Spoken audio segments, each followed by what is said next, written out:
Welcome to the Sibelius tutorial on tempo markings. In this video, I'll be showing you how to add tempo markings to your score and adjust them, add gradual tempo changes like Ritardando and accellerando, and show you how to use fermatas and breaks to get the timing of your score exactly as you want it. In this tutorial, I'll be using Es ist ein Ros entsprungen as a sample, so my apologies to Michael Praetorius for how I'm going to mangle his beautiful music. To add a new tempo change, click on the note where you want the tempo to change, then go to the Text tab. Under Styles, choose Tempo.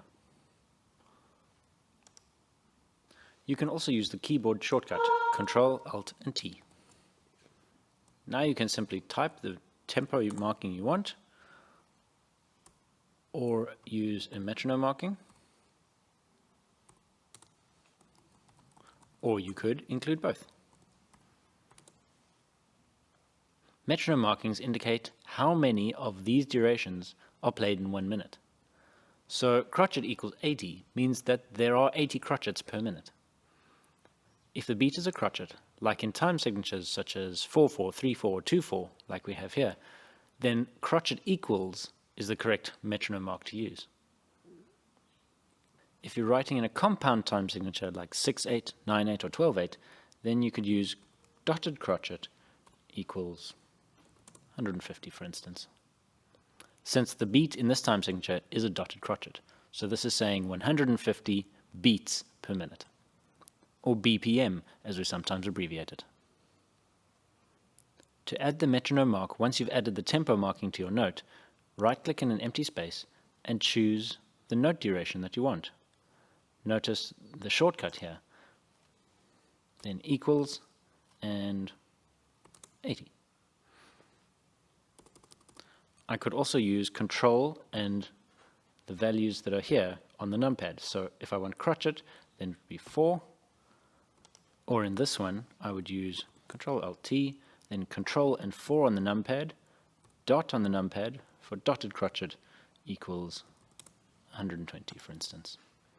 If I choose a standard Italian tempo marking, then Sibelius will automatically choose a new metronome mark, as we can see here on the transport bar. When I play back, it will start at crotchet equals 120, and then go to crotchet equals 100 at the moderato. If you want to change that, then you either need to add your own metronome marking, so perhaps we want it at 92 instead of 100. However, if you don't want that to be shown, then you would need to create a new one, Ctrl Alt T, and crotchet equals 92, and then select it and hide it with Ctrl, Shift and H. Now you have moderato displayed, but a crotchet equals 92 is played back. In some projects you might have the tempo marking at the beginning while you're working, and then later want to add the Italian term. So we double click, move to the beginning, and type, say, moderato. But you could see the problem here. This is clearly not saying moderato, and it's in fact using sort of the wrong font. So what we can do is select that, and up here in the text tab and format, where it says character style, instead of music text, we choose none, and then it's back to normal text. Let's say I want this section to be slower. Let's make it at crotchet equals 60, and let's say adagio. But I want to get there gradually through these 3 bars. To do that, I would add a ritardando marking, or rit for short. This can be found in the lines section of the notation tab, or L for short.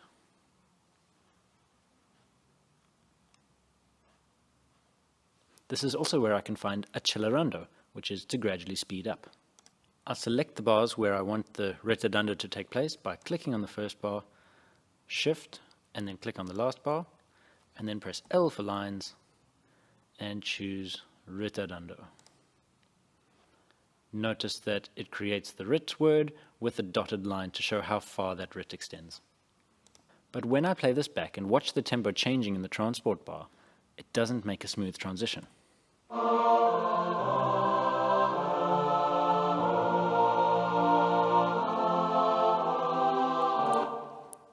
That's because the default setting of the RIT is to end up at 75% of the original tempo. We can change this by selecting the RIT, going to the Home tab and the Inspector. Now choose BPM instead of percent and type in the resulting tempo. So let's have 60. At this point we can also choose whether the tempo change should be linear or whether it should happen early in the selection or late.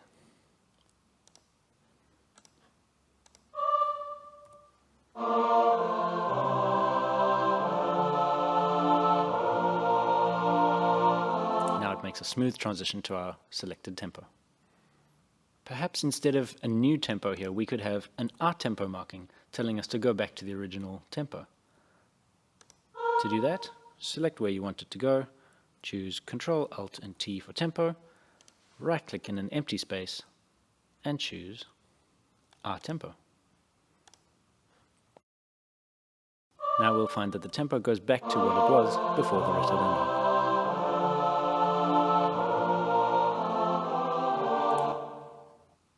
A fermata is another common marking that affects the duration of notes. You can find the fermata on the keypad, like the articulations. Select the note and click there, or on the numpad would be number 1. We would need to add this to our whole score. By default, this makes that note 150% of its length.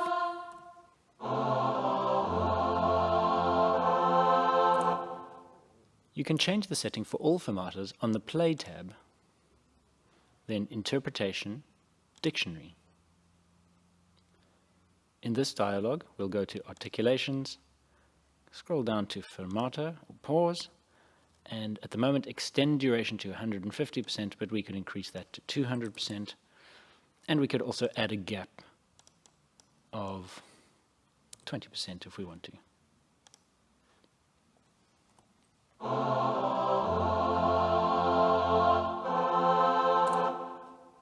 Caesura and breath marks can also be a great way to add drama to your piece.